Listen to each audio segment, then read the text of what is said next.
All right, well, good evening, everyone. Welcome, fellow Toastmasters and guests, to our December 14th Queen City Toastmasters meeting. I am your Sergeant at Arms, Jamie Richardson, and I call this meeting, that was a quiet one, to order. I'm not going to do a daily fact of the day because we have a very full agenda and all of the rules are filled, so I want to jump right into that. But I had a good one, and you're all going to have to wait until next year on December 14th for that one. All right, I'll now turn it over to our president, David Jones, to preside over the meeting. Thank you, Jamie. Jamie won't be here next week, so we'll have to, I guess, wait until, what'd you say, next year? To find, okay, there we go. Oh, that's true. Okay, that's true. Good evening, fellow Toastmasters and guests. Well, I don't think we have any guests, do we? No guesses. Hello, fellow Toastmasters. I just lost my train of thought. Oh, next week. We don't have enough for an official meeting, but we'll do an unofficial meeting where we can do it here in person on Zoom. But I'd like to talk about, at the end of January, we're going to start the speech contest at the local level. So we're going to have a speech contest here, then you go to area, then district. And a lot of you haven't experienced it before. So next week, I'd like to have a meeting and just talk about the speech contest, maybe have some ideas, what you'd like to do for speech contests. And then we'll also do some table topics just to engage everybody that's available on Zoom or in person. And tonight we're going to try something different also with the ballot counter. It's not fair that everybody online doesn't get to vote. So those of you that are, I'm doing what I tell people not to do. I'm looking at the screen. Those of you that are on Zoom, you can vote, but send your vote private message to the club view. And then Andrea is going to go check it after she does the ballot counters, and she'll explain it in a minute. But if you can just send a private message to club view, it also says / voting something, I believe. And with that, I'm trying to think, I think that's it. So we're going to go ahead and start the meeting. Like Jamie said, we have a full agenda. So I'll turn it over to our, what did we call her? President, what is it? Appointed Toastmaster of the evening. Elect, interim President-elect Vanessa Waller, our Toastmaster for the night. Oh, thanks, David. And welcome, everyone. It's great to be back with you, at least on Zoom. And I see a few of you in the audience, both on Zoom and in person. Well, I thought a good theme for today would be cultivating joy. And the reason is, I know it's a really simple concept, but sometimes I have found myself, as the holidays approach, feeling a little bit anxious about how I'm going to get all of my work done before Christmas, how I'm going to write little greeting cards for my family. For those of you who've heard one of my speeches, one of my hobbies is creating homemade greeting cards. So that's on my list, but sometimes, even though I love it, I get great joy from it. I find that the more my to-do items pile up, I get a little bit anxious. So I've been trying to intentionally take time to cultivate joy just in everyday simple moments. And I would encourage everyone to use this time during Toastmasters to do that more. It's easy to take Toastmasters really seriously. Like, if I don't do this speech perfectly tonight, my career might be over. I don't know, but it feels like it will be because you're nervous. And I totally have that feeling. But I also love the idea that ultimately, we are here to be happy, be joyful, share our ideas that we're passionate about. All three of our speakers tonight are giving really interesting and heartfelt speeches. Even though only two of them are repeating their speeches and one is new, I have a feeling our new speaker, Toastmaster Eric Laxer, will be giving a really interesting and joy-filled icebreaker tonight. So I think we have a lot to celebrate on that front. But because we have a really packed agenda, I will not take too much more time, and I will turn it over to our Toastmasters who will be helping us get through our meeting tonight. And first on the list, we have our joke master / inspiration master, and that is Dr. Harvey Tran. So welcome, Harvey, to the stage, and thank you for sharing with us an idea to get us started.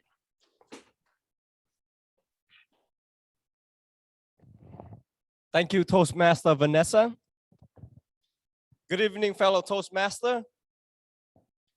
So I'd like to share with you, as your joke master or inspirational master for the evening, I'd like to share with you a brief story that has part of it was a comedy at the end. So when I was 13 years old, I went to martial art demonstration. I was part of this underground group. When we train, we fight, there was just no gloves or anything. Some people got injured. We were even before the MMA, like the UFC. Since we're one of the, I think we're the top team in the country. So we went to other countries to demonstrate. And New Year, Lunar New Year for Vietnamese is bigger than Christmas. We all celebrate. So I went in there. I was only 13 years old, still had pimple on my face, but I was just so excited to get on stage. You guys know Kung Lee? Kung Lee, the MMA fighter. So Kung Lee loved to do like the scissor kick. He was also a former Olympian. Now I did the same kick like Kung Lee, but we're supposed to do it at the neck level. So there was 4 of us. I kicked the lead guy out. There was like over 10,000 people in the crowd. And then I jumped off, did a scissor kick on 3 guys, flipped them over. I practiced this so many times. When I land that kick, I just stood there. The whole crowd was quiet. In my mind, I was like, God, I nailed this. But then I was like, where's the round of applause? It did not came. And then I looked down, my pants was already down. When I got back into the dressing room, the trainer, he said, son, you ought to tighten that up. And I made a comeback. I told her, the ladies, they must be enjoying the sight very much that tonight they're going to tell their husband to get the same Calvin Klein. Now, last but not least, I appreciate you guys are not being the egg because eggs usually don't like jokes. They don't throw jokes. Why is that, guys? Why is it that the eggs, they don't like to throw jokes or listening to jokes? They would crack each other open. Yes, thank you. Thank you so much, Harvey, for starting us off with an inspiration / joke all in one. What a joyful way to spark off our meeting. Next, we will have our grammarian tell us a little bit about the role and help us keep our grammar and filler words in line. So please help me welcome Connor Waite to the stage.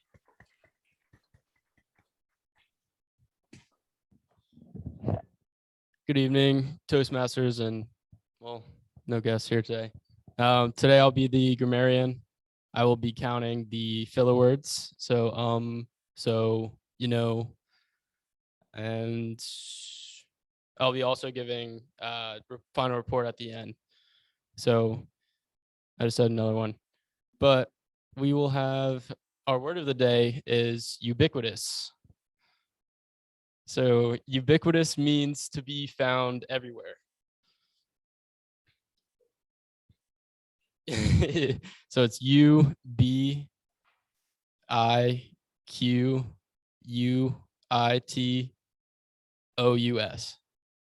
Ubiquitous. So it means to be found everywhere. So in a sentence, cowboy hats in Nashville are ubiquitous. The Island Boys are a ubiquitous icon. Christmas music during Christmas time is ubiquitous. Thank you very much, and I'm gonna hand it back to Madame Toastmaster.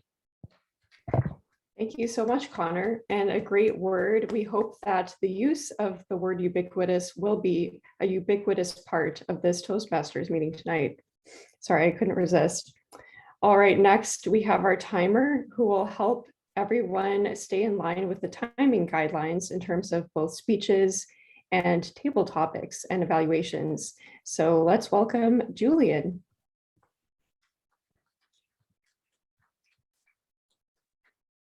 Good evening, members. I will be your timer this evening. That includes timing the prepared speeches, which are 5 to 7 minutes, timing the impromptu speeches, which are 1 to 2 minutes, and also the evaluations, which are 2 to 3 minutes.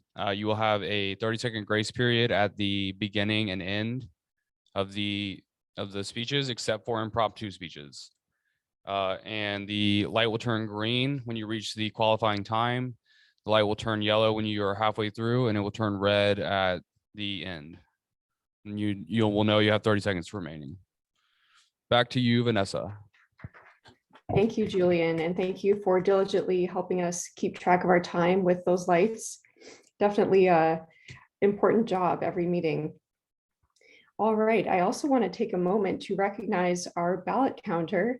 As David mentioned, we are doing something a little bit different where even if you are on Zoom like me, you can still send in your vote, but you will have to send it to the club view. So that's something different. So just to keep that in mind, but our ballot counter in person is Andrea Williams.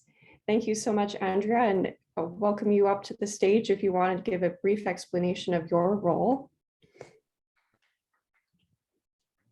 Hello, fellow Toastmasters. Apparently the mic didn't want me to speak in it. Oh, it wasn't down in there far enough. Okay. So I guess, so everybody everywhere, everybody ubiquitous. We have our ballot tonight, and so it's everybody's opportunity to be a part of the group and to give a proper evaluation or a value-added evaluation. Choose your best speaker, choose your best Toastmaster, choose your best table talk speaker, but you can always choose me. So that's a. Thank you, Andrea. All right. So now we get to the meat and potatoes part of our meeting. We have 3 awesome speeches lined up for tonight. First up, we have an icebreaker. And this icebreaker's title intrigued me right away. It's called Turtles Can't Fly and Other Childhood Lessons. So let's welcome Eric Laxer for his icebreaker. Thank you, Madam Toastmaster. Raise your hand if you've been 3, 5, or 7 years old in your life. Well, when you were that age, did you know that turtles can't fly? Or that if your mother is chasing you because you've done something wrong and she gets hurt and has to go to the hospital, that you're in for some serious trouble? Or that you shouldn't do something stupid, even if your father tells you to do it? Good evening, fellow Toastmasters and guests. I'm Eric Laxer, and I'd like to share with you some of my childhood experiences and what I learned from 3 specific stories. When I was 3, my older sister named Mona had 2 turtles. One day we were sitting in her room playing with her turtles when the question came up, can turtles fly? Why not? If you think about it, turtles have little legs that look like wings when they spread out of their body, and they look like flying saucers. And why would they call flying saucers if they couldn't fly? Well, when you were 3 and you wanted to figure something out, did you look it up on Google? Did you go to the encyclopedia? No, you just tried to figure it out. To my sister's horror, I picked up her turtles and I launched them in the air. They quickly climbed up and started floating out of her room and into the hallway. My sister and I, now joined by my mother, stood up and we sprinted to follow the turtles. In the hallway, the turtles were soaring down. And I thought to myself, wow, turtles can fly.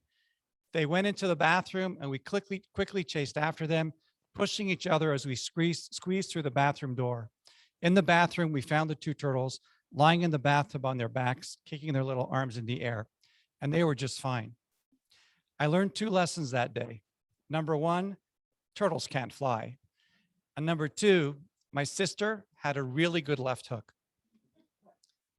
It was a hot summer day in July and I was 5 years old. The kids in our neighborhood came to our house and we were having a big water fight in our backyard. It was my turn to use the hose and I was really excited. I started chasing one kid around the yard and he was running everywhere. At that time in my house, my mother had a washing machine, but we didn't have a dryer. So she used to hang her clothes out on the clothesline to dry them in the summertime. And the kid I was chasing started running to where my mother's clothes were and going underneath, around, zigzagging all through my mother's clothes. I was having such a good time spraying him, I didn't realize that I was soaking my mother's clothes with the hose. The back door exploded open. My mother came flying through the doorway, charging down the stairs into the yard. My friends all scattered, and I look over, and what do you do when you're 5 years old and your mother is running towards you, yelling, waving her arms up in the air like it's the apocalypse? You run. I dropped the hose. I took off. I was running away from her all over the yard. She kept trying to catch me, yelling, "Get back here, get back here." Every time she got closer, I got away. And then I heard her scream, and I looked over. My mother had come out of the house so quickly, she didn't put her shoes on. She was chasing me barefoot. She stepped on a rusty nail. She had to go to the hospital. She came home later that day, and she was okay. But I learned two things that day. Number one, using that hose to spray all the other kids, wow, what a rush. And number two, if your mother has to go to the hospital because she stepped on a rusty nail when she gets home, you are in serious trouble. I was 7 years old, and my father was working for a company and had a business partner named Mr. Richards. Mr. Richards was a very kind, soft-spoken gentleman in his 60s who used to drink coffee from his favorite cup every day. At the end of the day, he would wash his coffee cup out and he'd put it back on his desk ready for the next morning. One day he left early and didn't wash his cup. My father said to me, "Hey, could you go wash Mr. Richardson's cup out for him?" I said, "Sure." And I asked my dad what I thought was a very reasonable question for a 7-year-old. I said, "Where should I wash Mr. Richardson's cup out?" He looked at me and he had this look of disgust and says, "What do you mean? In the toilet?" Now, he didn't say it like a question. He said it like it was an order. And one thing I knew at that point in my life, when your parents told you to do something, you did it. Well, I picked up Mr. Richards' cup. I walked down the hallway. I entered the bathroom. I pushed open the stall. I took his cup. I dipped it in the water.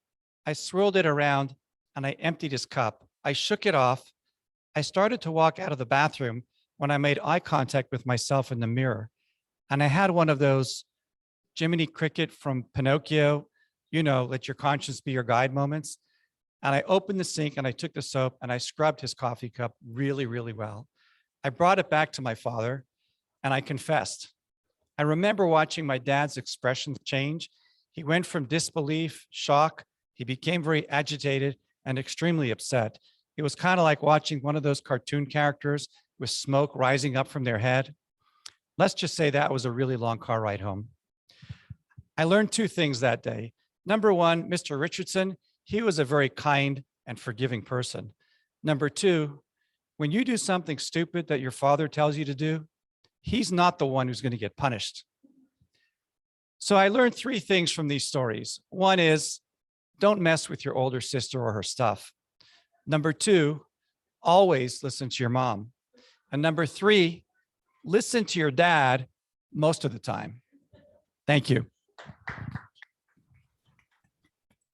Thank you so much, Eric, for what an excellent icebreaker. And I loved the unique way you structured your speech with those three childhood stories. Definitely many fun and sometimes a little crazy memories. All right, our next speaker will be doing a repeat of a speech that he did before. Or I'm sorry, maybe I'm getting our speakers mixed up, but is it Jamie or Jenny? Hopefully I wrote down Jamie. I'm up. Game night is back. Awesome. Okay, I saw Jenny's speech flash up on the screen for a second. All right, so Jamie Richardson will be doing a speech, Game Night is Back, that we have heard before, and he's doing it one more time to make some final tweaks and just really make it even better. So please welcome Jamie. All right. Good evening, everyone. Fellow Toastmasters, as our Madam Toastmaster said, I am back to present for the second time. My speech, Game Night is Back. Last time, many of you shared with me that while you played games as a child, most of you, that you perhaps don't play as much anymore. And that's true of most of America as well, right? We talked about cable TV, video games, social media, all being distractions that take us away and compete for our eyeballs in terms of board games. But my theme tonight, what I want to reiterate again, is that we are living in a golden age of gaming, and you owe it all to yourselves to take another look. Next page. Or slide. So I'll touch on three things: industry trends that are driving this resurgence and revolution in the gaming industry, some of the mental and psychological benefits associated with gaming, And then at the end, I'm going to change it up a little bit from last time. I want to spend more time looking at some of the game categories and directly comparing and contrasting some of the classic games to some of the games that are out there now, and show you how they are unequivocally better in every way than the games you grew up playing. Let's move to the industry trends. So I talked about last time COVID being a really damaging dynamic for many industries out there, except for the board game industry. As you think about people being stuck at home, they are now looking for distractions, and the board game industry has been able to fill that gap. And so you can see on the left chart that growth has been steady over the past 2 years, really attractive actually relative to a lot of the other industries out there. But it's not just a captive audience that's driving this resurgence. It's actually a whole new proliferation of the games that are out there.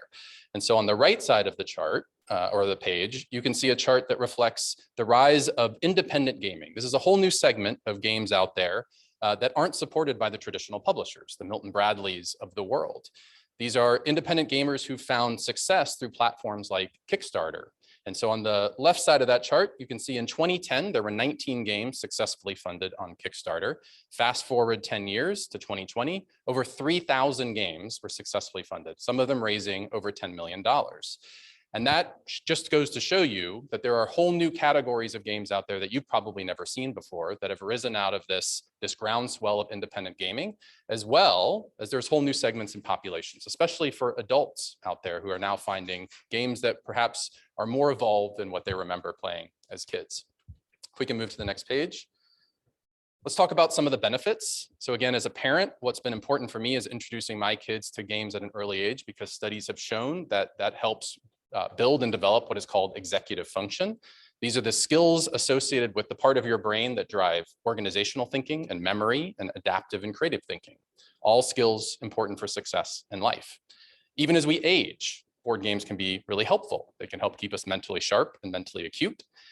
And families are brought together by playing games. Family game night has been shown through studies to build or to create happiness within the family, as well as feelings of closer and connectivity.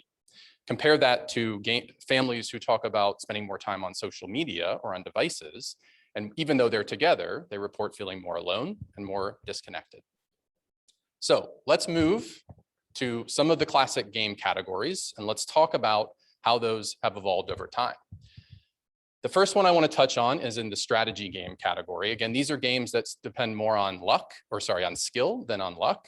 And some of the classic games, let's take Risk, right? So anyone who knows the game Risk, you basically get a bunch of people together, they amass an army, and then they bang their heads against each other for the next 3 or 4 hours, trying to eke out one more territory. It is an incredibly frustrating game. It turns friends into enemies, and it can be improved significantly. And in fact, the game below that is called Settlers of Catan. And this game has far more finesse associated with it. Each time you play, the game is different. The board gets set up differently. So it's a unique experience each and every time you play. You can build the largest army, but that's not the only way that you can win. You have to be able to think about how to build towns. You have to be able to build cities and road networks. You have to trade. So it's a much more dynamic game that ultimately makes for a much better experience. How about the game Monopoly? Everybody's played Monopoly. But what is Monopoly? It's ubiquitous. Everyone's seen it, right? But at the end of the day, Monopoly is going around the board, buying up cheap properties, loading them up with expensive condos and hotels, and then charging exorbitant rents. It's gentrification. That's the game of Monopoly. Compare that to the game Machi Koro, which is a Japanese game, which incentivizes building wealth over time. So instead of just charging an arm and a leg to your fellow players, you get to focus on, should I buy a farm? Or should I buy timber? And then over time, should I build a manufacturing shop for furniture? Or should I build a dairy farm? So it's about building sustainable wealth as opposed to just extracting value from your other players. Next page, cooperative games. Last time we talked about this one. This is a category that didn't exist when I was a kid or when many of you were kids. So the best example I could come up with is blocks. That was the only cooperative games we had as kids, or playing imagination.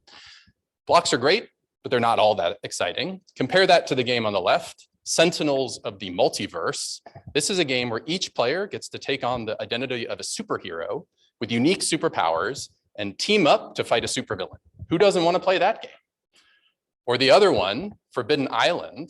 This is a game where all of the players team up again to take on or to go to an island and escape before it sinks.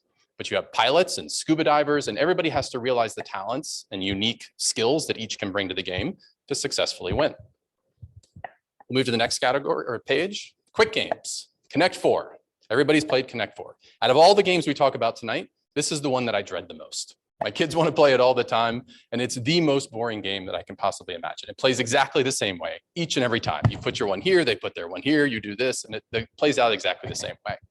Compare that to other games out there now. There's a game called Suro, which is the one that's got the dragon on it. This is a game, not just 2 players, 8 people can play this game simultaneously. And it's still within 30 minutes, 25 minutes to complete the entire game. You come together, each person is building a little path. And at some point, all those paths intertwine. And it'll start to send people into the void, off the board. It's the last one surviving on the game or on the board that wins the game. So a fascinating way to build a more dynamic experience, but still make it short and quick and fun. Next page. Lastly, social games. So again, I tried to think back, what were the social games when I was a kid? Charades, Pictionary, those are some of the kind of games that we had back then, party games.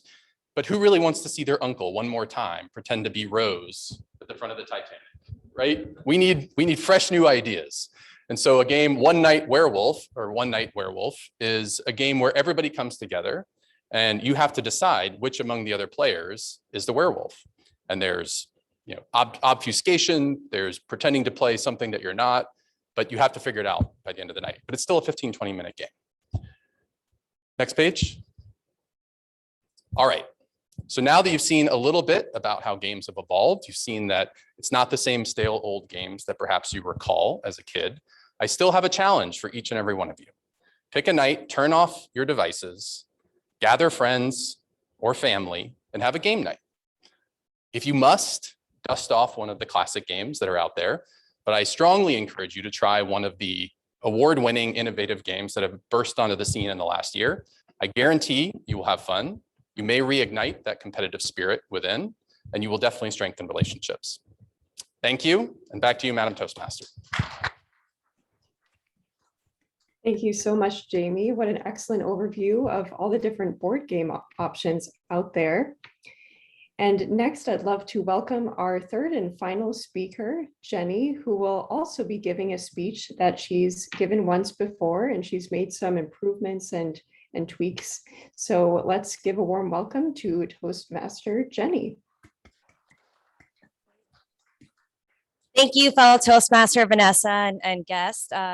As Vanessa mentioned today, I'm redoing my speech about exploring my Cuban roots and my family's journey to this country and escaping communism.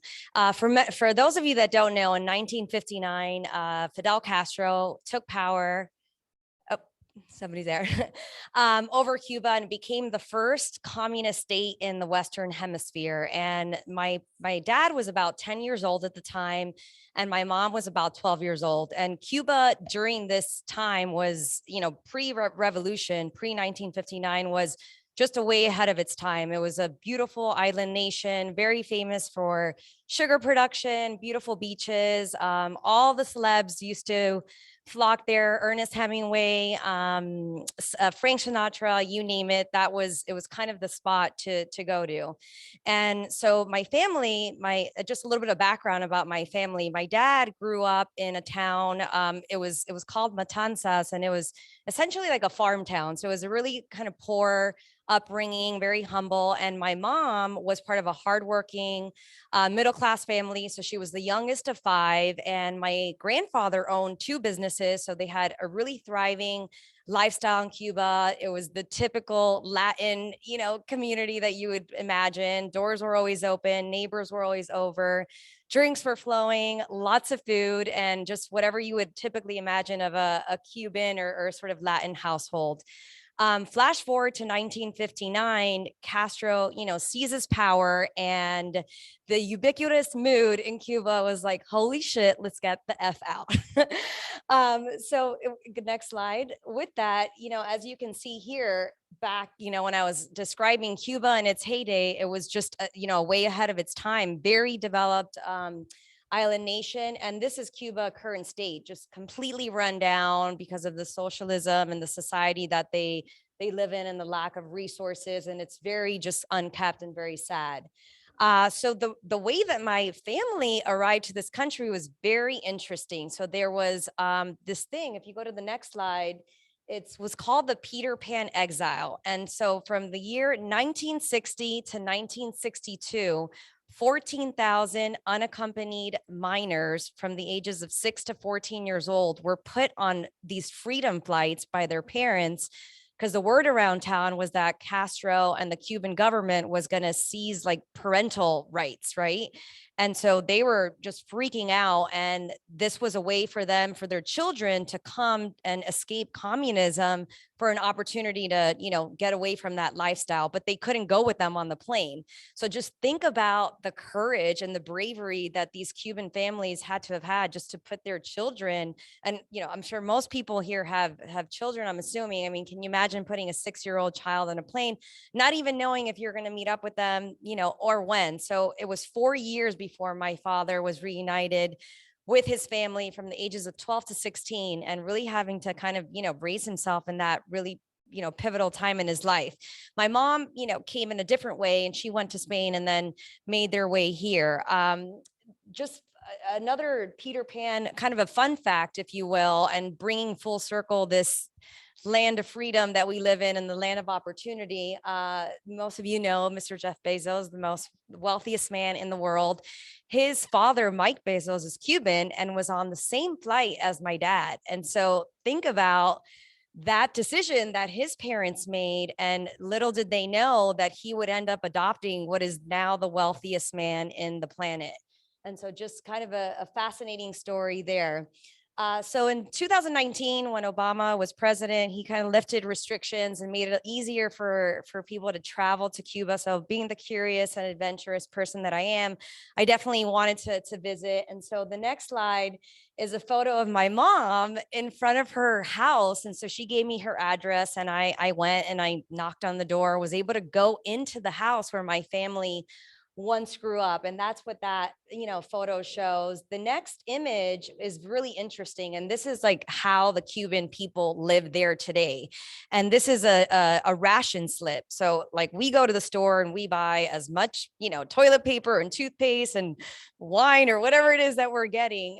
This is the government basically dictates you only get 2 bars of soap a month. You only get 1 roll of toilet paper a month. I mean, you cannot just go and buy whatever you want.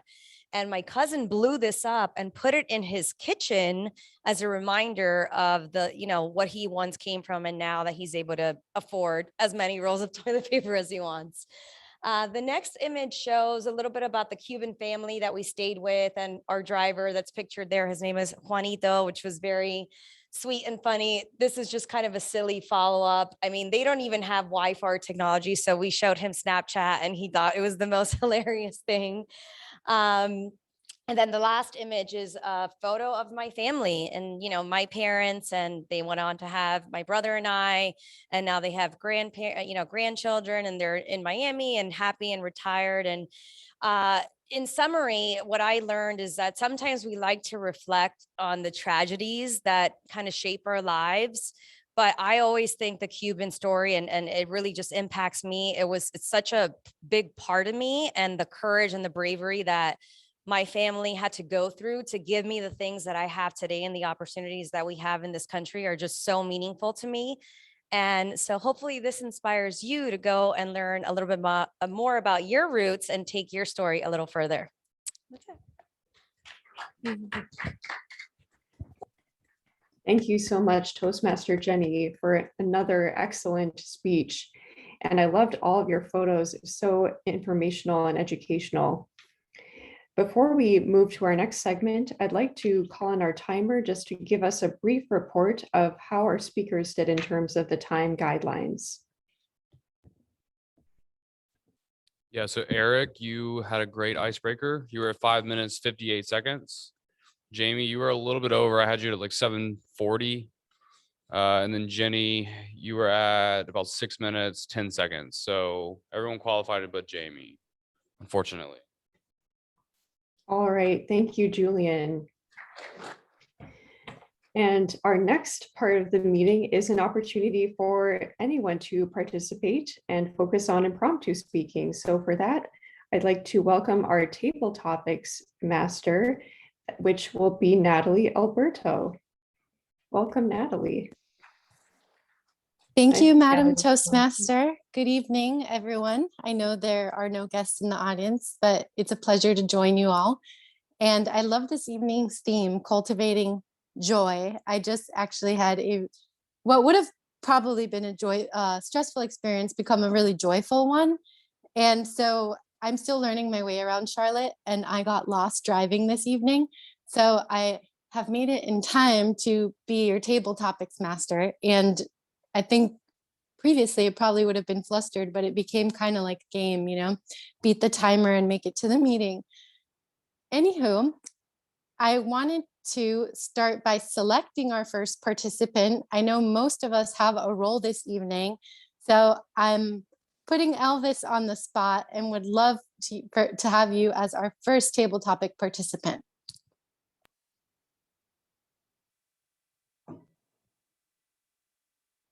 All right. Are you available? I am, yes. Okay. Go ahead. Perfect. Good evening, Elvis. In the spirit of tonight's theme, Cultivating Joy, what does joy mean to you?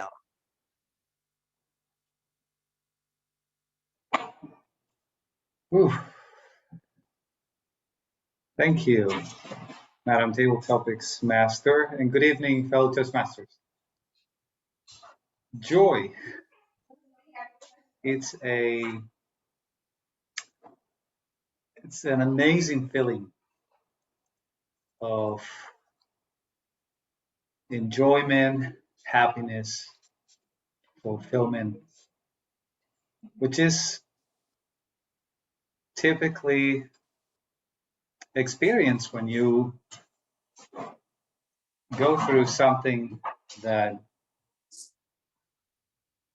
is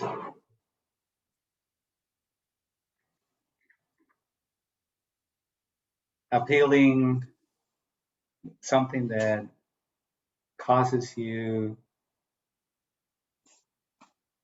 to feel realized when you actually go through different type of experiences during your daily activities, during the realization of a project, going over difficult situations and overcoming them. So it's something that brings you closer to what we consider happiness. And it's a moment, is not a, it's not a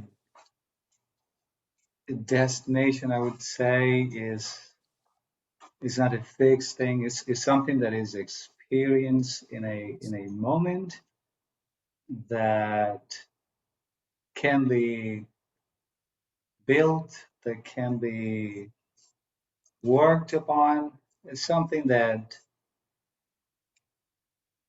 can happen, can go, but it's always something that we can work for. So today, I feel a lot of joy for being able to participate in this meeting. I feel joy having the opportunity to see so many speakers that have gone through their realization of becoming better speakers and are actually going through that path. I feel very comfortable by being in this group, which brings me a lot of joy. And I feel very happy having to share this same experience with all of you. So joy is part of an experience, is part of the moment, is part of something that we built that is always helping us become happier. Back to you, Madam Table Topics Master. Thank you, Elvis. I love that. Joy is not a destination. Joy is a journey. And I love sharing this experience with you and everyone in this group as well. Thank you so much. The next member to be voluntold this evening is Jimmy. Jimmy, are you available?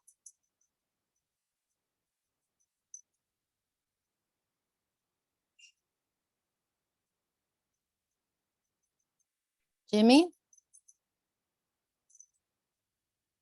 All right, he may not be available. So David, is there anyone in the room this evening that doesn't have a role?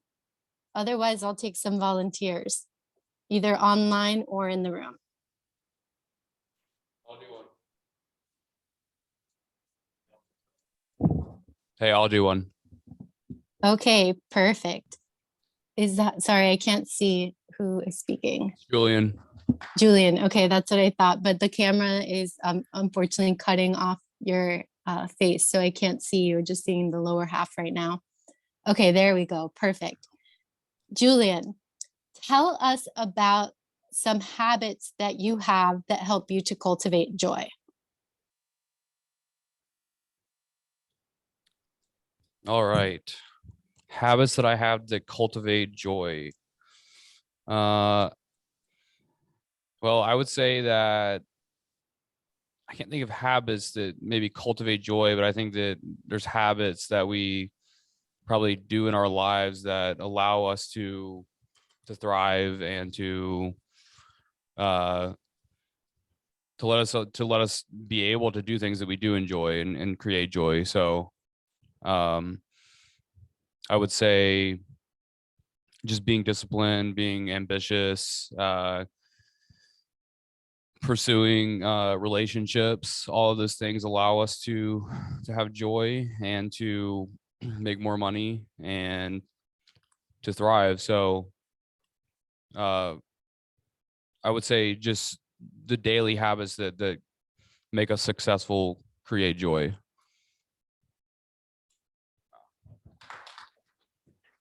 Thank you so much, Julian. I agree. What we do daily is ultimately what will lead to joy and fulfillment if we have the right habits in place. Is there anyone else who would like to take a turn at table topics? I think we have time for one more. Thank you. I think I saw Andrea come to the stage. Yes, it is. Okay, hey Andrea, good to see you. You as Tell well. us, tell us about a memory where you experienced joy and if you were able to spread that in the moment you were feeling it. Joy is ubiquitous. You can find it everywhere, anywhere. You have to take time. It's a choice. I read a story and it said, I choose to be happy. It's not something that just happens because life happens and happens. Because we're in a church, I'm not going to say it, you fill in the blank. But that is what I feel about joy. You choose joy. Like, joy to the world, the Lord is come. Let earth receive a king. That gives me joy. Singing no matter what.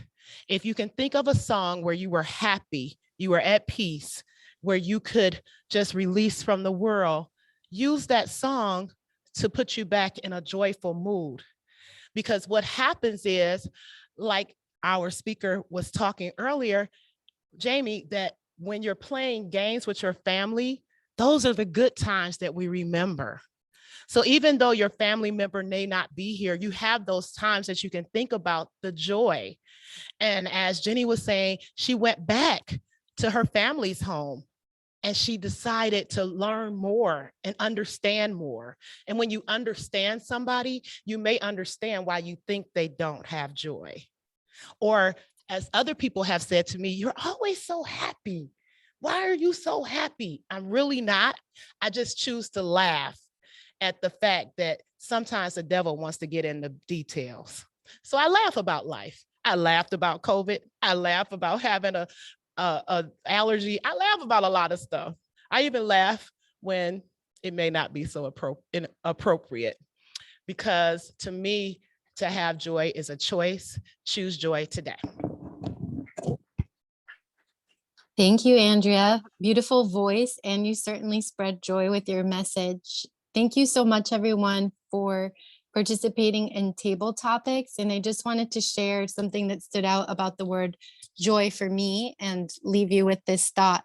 But I was once told growing up that joy is Jesus, others, and yourself. So if Jesus isn't your faith, replace that with universe or whatever spiritual path that you follow. But ultimately, the recipe for joy is to have spirituality, serve others, and then also take care of yourself. Back to you, Madam Toastmaster, sorry. Thank you so much, Natalie. I loved how all of your questions intersected with the theme so perfectly. And I wanted to take a brief moment to check in with our timer, Julian, to see how our table topics participants are doing in terms of time. And then afterwards, whoever qualifies, you're welcome to vote. And if you haven't already done so, to also vote for your favorite speaker. But I'll give it over to Julian.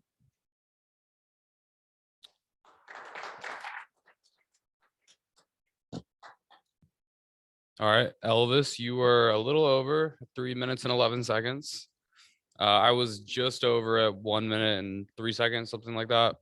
Andrea, you were at 1 minute, 53 seconds. So Elvis, you did not qualify, and myself and Andrea did. Thanks, Julian. All right, with that, I will turn it over to our general evaluator, Harvey Tran, who will evaluate the meeting in general and also kick off our speech evaluations. Welcome, Harvey. Thank you, Madam Toastmaster. As your general evaluator of the evening, I will evaluate the evaluator and also the overall meeting as a whole.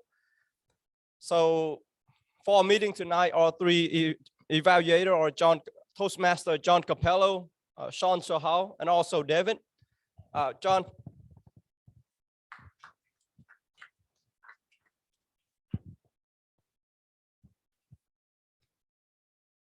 Thank you, General Evaluator.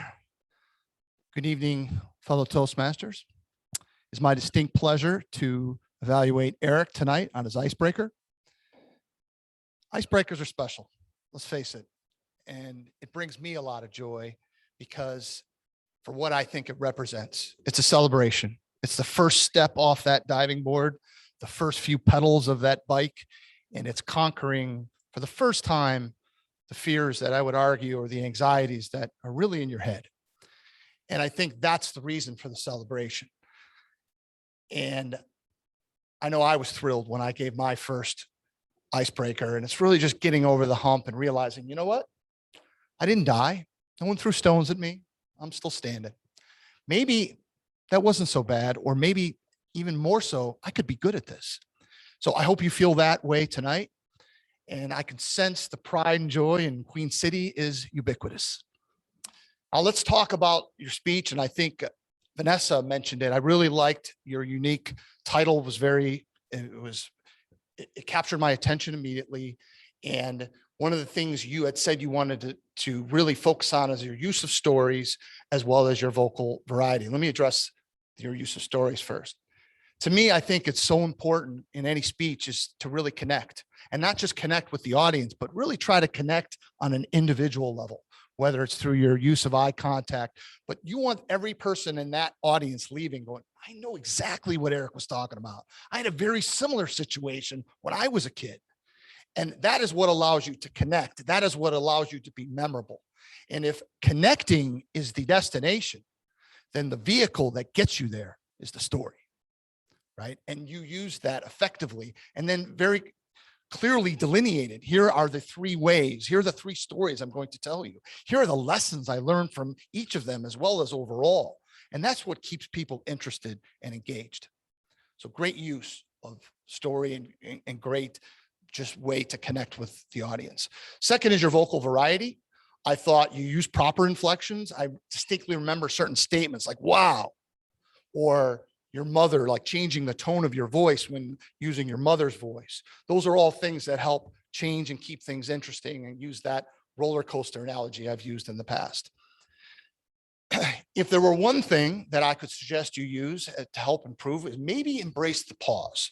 I know a lot of new speakers will say, will feel that there is, if I don't keep talking, that there's that awkward silence, when actually a pause used at the appropriate time can really help let it sink in and let the audience absorb it. So insert those pauses in between those stories. Perhaps you could say, here's the lessons, and then give it a little pause before you kick it on to the next story. But overall, I thought you did great. I'm so impressed about your overall participation in Toastmasters, for just being here for 3 months. And I look forward to more of your speeches. Madam, or Mr. General Evaluator.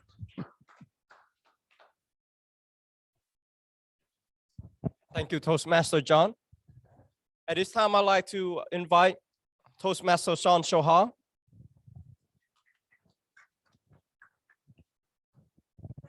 Thank you, General Evaluator, Toastmasters, and especially Jamie. Jamie, when I signed up to evaluate your speech, I knew in the very beginning that it was going to be a difficult evaluation because you're so good. You know, I knew that it was going to take me time to find out pieces where you can improve. Secondly, the reason why I signed up was because I wanted to learn from you. You give great speeches, and your way to present is fabulous. Being able to engage the audience here, taking your time, pacing yourself, and being able to articulate the content. So thoroughly enjoyed your speech. You have a good pace, like I was saying.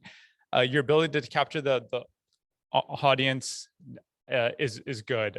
You're able to stand up and able to direct both the content that you have on your slides here, but also be able to face the audience at the same time. So I think that was good.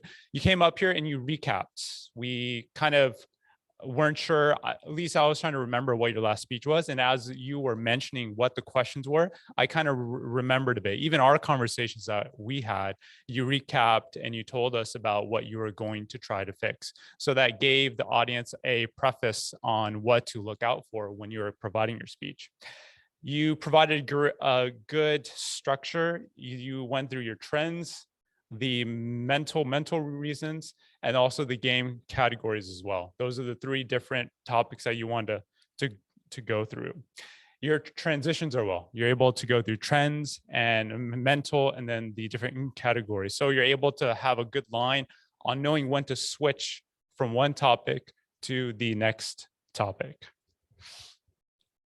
One improvement that I did have, and it was hard. I was thinking, I sat there, I was trying to think about what improvements that you could have made. And I think it's to engage the audience. May I ask a question in terms of what everyone's favorite games are? Maybe you say how many of you have played game XYZ, and see how many people have raised their hands. And that could be a way where you could engage the audience. Other than that, I truly enjoyed your speech. I learned a lot. I always learn a lot when you're up here. So thank you. General Evaluator, back to you. Thank you, Toastmaster Shohan. Toastmaster David. Thank you, sir. Thank you, Mr. General Evaluator. Jenny, I enjoyed your speech the first time. I enjoyed it even more this time. Biased because I'm also from Miami and I enjoy the Cuban story. You explained your story. I mean, you explained Cuba and the hardships that all the Cubans went through and how it fell from its grace to the destruction that you've shown on your slideshow. And usually when I hear public speakers, I like them to show, not tell, with their words, but sometimes the slideshow is important and it showed so much. And I really enjoyed the slideshow, even though I usually don't, but I thought it was really a great part of your speech. And I don't think it would have been a great speech without the slideshow. The other great thing you did was, even though you weren't in control of the slideshow, you were able just to tell me to change the next page. So you did a very good job with the slideshow. I think I've said slideshow 19 times now. Let me see. You also had great hand gestures. You're standing here doing your hand gestures, and it's hard when you have a mic in your hand because you can't get the mic away from your mouth. So you have to only use one hand. And let's see. There's so many good things that I just couldn't do. My room for improvement. Of course, you use the stage. That's kind of why we went to this camera over here. You stood here, you did great hand gestures. You did do a little salsa dance while you were here, but maybe use the whole stage. The only other thing I would have thrown in there, and this is just my bias as a Miamian, is talk about what's ubiquitous with Cuba. You mentioned sugarcane production. Well, when I think of Cuba, I think of two things. Well, I think of three things. My ex-wife is Cuban, but I don't think about her that much anymore. But cigars and rum. I mean, you said sugar production. I mean, I always think of cigar and rum, so I just would have thrown that in there, but that's my bias. And finally, in summary, was when you said in summary. Sometimes we just kind of cut off our speeches and you said in summary, which was explaining what you said and what we should have heard. And we said, oh yeah, I remember that. And I think that was a good part of your speech. And overall, it was a great speech. I look forward to your next one. And Dr. Harvey. Thank you, Toastmaster David. At this time, I'd like to call on our timers report. Toastmaster Julian.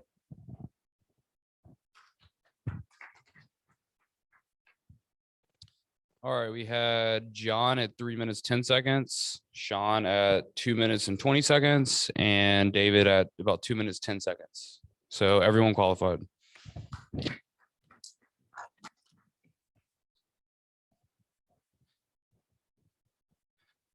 Thank you. For the next part of the general evaluation, I'd like to share my feedback on all three of our general evaluator. And then after that, I'll call the grammarian report, so on and so forth. So John, the first time that I heard you spoke about more than a year ago or so, or maybe 2 years, my mind was blown. And this time when I heard you just spoke, I sat there, you have my ears perk up bigger than the elephant's ears, and my eyes pop up like saucer. You have extremely strong commanding of the stage. You are that type of speaker, evaluator, that you bring so much energy, so much passion, enthusiasm, and you just engage the audience. You also use excellent pacing of the floor. You used with the triangle that you taught me, which I tried to implement. It was phenomenal. Your word variety, your tone of speech. Sometimes you speed up, sometimes you slow down, sometimes you pause. I just love overall your speech. It's just stellar. 100 over 100. I don't see any hole in it. I don't see how you can improve, but I know there's always room for improvement. I just don't know. I just don't see it. Now for our second evaluator, Sean, you did a great job. I love how comfortable you are standing in this stage. You look at the audience directly in the eyes, and then you were using your body language as well. I thought that your tone of voice was also excellent. You gave a lot of great constructive feedback. Overall, I love your evaluation, your presentation about improvement. I also don't see any holes, but you also use the floor very well. So maybe you should speak to John afterward for room for improvement. I just don't see any, I just cannot think of an improvement because you did such a great job. And now our last evaluator, David, your speech is just textbook. You have very strong commanding of the floor. You provide great insight. And also I love the organization structure in your evaluation. At the end, you summarize your evaluation nicely, great tone of speech. You pause appropriately. You use the floor, your body language. When you speak, I just feel so much at ease and very engaged at your evaluation. Now about the meeting as a whole, we started on time, even though there's no guests, but we have a very interesting table topic. You all did great speech, and every single time when I hear you guys speak, especially Jamie, you just get you just taking leap in improvement. I love your speech this time with the game, which going to make me go home and look up those games too, the one with the dragon. And overall, everyone just speaks so much with so much passion and energy. That's what I love about Toastmaster. Overall, this is a 5-star meeting, and I appreciate all of you from the bottom of my heart and soul. At this time, I'd like to call our grammarian, Toastmaster Connor.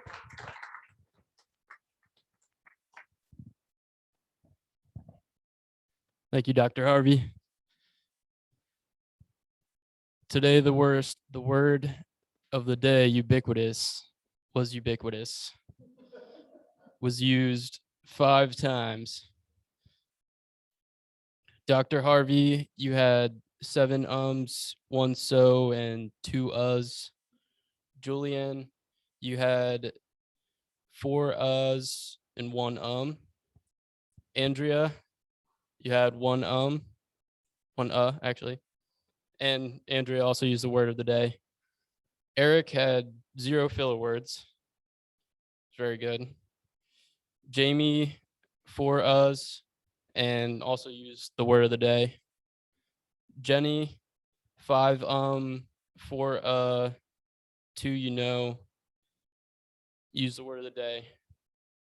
Natalie, 1 so. Elvis, 1 so. John, 0 filler words, use the word of the day. Sean had 1 and 2 David, you had 4 and use the word of the day. Thank you. And I'm gonna hand it back, Dr. Harvey. Thank you very much, Toastmaster Connor. Yes, as we are cultivating joy, it's been a very joyful experience. And with that being said, I'd like to return the mic back to Madam Toastmaster Vanessa. Thank you so much, General Evaluator Harvey. Excellent job. At this point, I'd like to call on our ballot counter to share the winners of, oh, I'm sorry, I'm getting a, hold off. We're still counting the votes, bear with us. We do have 3 distinct contests for favorite speaker, favorite table topics, and favorite evaluator.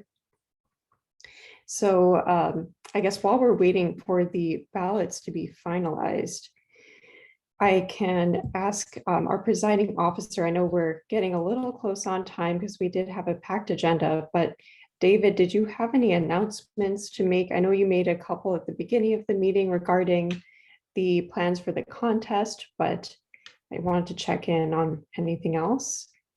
Yeah, I think next week, do I have an, on my off mute? Yeah, I think so. Yeah. You're good. Okay. Yeah. So next week we'll just kind of have a fun meeting talking about the contest. And then I think the week after Christmas is 28th. Okay. Yeah. That's after Christmas, before New Year. So if you can make it, we'll try to do that meeting as well. We try to keep our momentum going. So I'll plan on being here, being the meeting. So if you can do it, if you want to sign up for roles on the 28th, I know some of you can't come, but we'll make it work. Like last year when Vanessa was president, we'd have 5 people in the meeting and we made it work. Therefore, we can always find a way. Andrea, are you ready yet or no? Almost.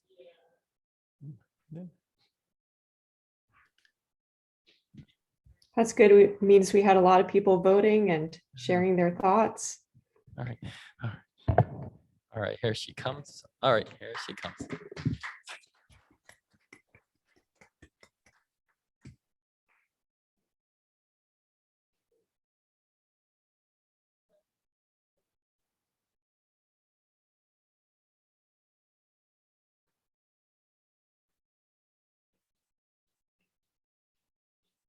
Thank you, Toastmaster.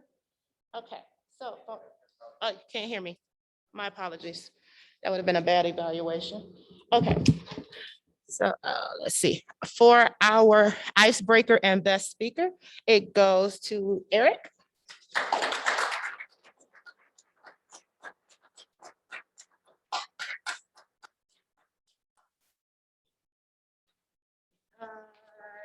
Oh, I didn't get the last one. Okay, so our best evaluator goes to John.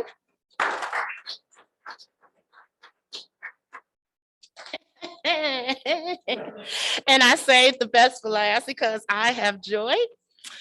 Unanimously, I am the best table topics master. And we have one more, but I haven't gotten any votes for Toastmaster of the day. So do I just give it? No worries. I think we usually just do those 3. So I think we're all good. Thank you so much, Andrea. And thank you for bearing with us while we try this new type of hybrid voting, both online and in person. David, did you have any final announcements, or do you want to go ahead and adjourn? We can go ahead and adjourn. I just wanted Vanessa to be the Toastmaster today because a lot of you probably don't know her as well as you should, but she will be our president for 6 months. And I believe she's going to be on Zoom for the 6 months. So we'll see her up here, and but we'll make everything work out. And then starting July 1st, we'll be back to a normal club status. But I appreciate Vanessa stepping in for the 6-month period starting in January. And yay. Yes. With that, I will adjourn the meeting, and we're pretty close on time considering we had 3 speakers. So thank you, Vanessa. All right, thank you, David. Thank you, everyone.